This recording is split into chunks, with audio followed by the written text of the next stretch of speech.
সম্মানিত ভিউয়ার্স, আসসালামু আলাইকুম ওয়া রাহমাতুল্লাহি ওয়া বারাকাতুহু। আশা করি সবাই আল্লাহর অশেষ রহমতে ভালো আছেন, সুস্থ আছেন। এই চ্যানেলে আর একটি নতুন গুরুত্বপূর্ণ ভিডিওতে আপনাদের সবাইকে স্বাগতম। আজকে আলোচনা করব সংশোধিত এমপিও নীতিমালা জারি। বিস্তারিত থাকছে ভিডিওতে। এই ভিডিওটি দেখার আগে যারা এই চ্যানেলে একদম নতুন তারা অবশ্যই চ্যানেলটি সাবস্ক্রাইব করে পাশে থাকা বেল আইকনটি প্রেস করে দিন। আর যারা ইতিমধ্যে সাবস্ক্রাইব করেছেন তাদেরকে জানাই অসংখ্য ধন্যবাদ। সংশোধিত এমপিও নীতিমালা জারি।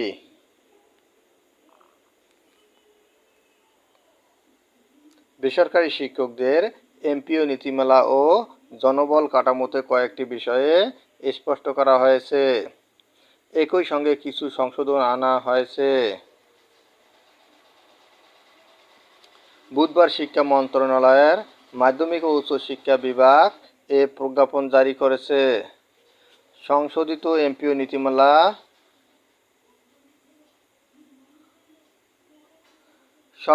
নীতিমালায় বলা হয়েছে, প্রতিটি একক শ্রেণীতে শিক্ষার্থীর সংখ্যা সাধারণত ৫৫ জন হবে।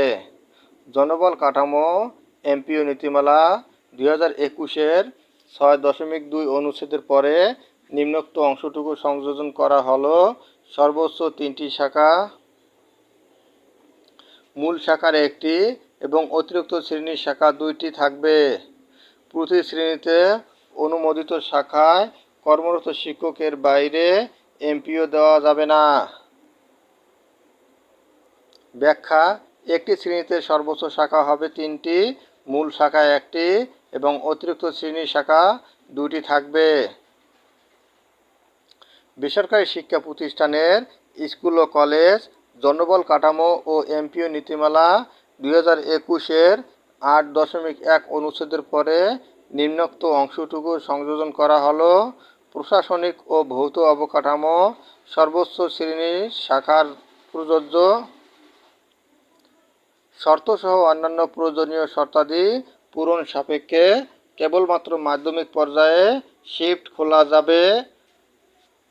প্রতি শ্রেণীতে অতিরিক্ত 2টি শাখা কাম্য শিক্ষার্থী থাকলে শিফট খোলার অনুমতি দেওয়া যাবে। এক্ষেত্রে ন্যূনতম কাম্য শিক্ষার্থী হবে 825 জন প্লাস 275 জন প্লাস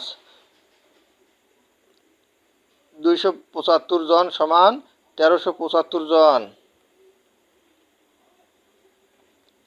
বেসরকারি শিক্ষা প্রতিষ্ঠানের স্কুল ও কলেজ জনবল কাঠামো ও এমপিও নীতিমালা ২০২১-এর ৯.৩ অনুচ্ছেদের পরে নিম্নোক্ত অংশটুকু সংশোধন করা হলো।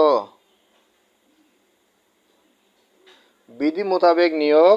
বেসরকারি শিক্ষা প্রতিষ্ঠানের স্কুল ও কলেজ জনবল কাঠামো ও এমপিও নীতিমালা ২০২১-এর জনবল কাঠামোর প্যাটার্নে নেই, কিন্তু জনবল কাঠামোতে নিয়োগের শর্ত ও পদ্ধতি মোতাবেক এবং মন্ত্রণালয় কর্তৃক সময়ে সময়ে জারিকৃত বিধিবিধান অনুসরণ করে নিয়োগ প্রদান করাকে বোঝাবে। প্যাটার্নভুক্ত পদে নিয়োগ। প্যাটার্নভুক্ত পদ বলতে শিক্ষা মন্ত্রণালয়ের জনবল কাঠামো ও এমপিও নীতিমালা অনুসারে শূন্য পদে নিয়োগ বোঝাবে। উদ্ধৃত পদ: প্যাটার্নভুক্ত পদে এমপিও হয়েছিল, কিন্তু সরকার কর্তৃক জারিকৃত কোনো প্রজ্ঞাপন বা নতুন এমপিও নীতিমালার কারণে পদটি বিলুপ্ত হয়েছে, এমন পদটি উদ্ধৃত পদ হিসেবে গণ্য হবে।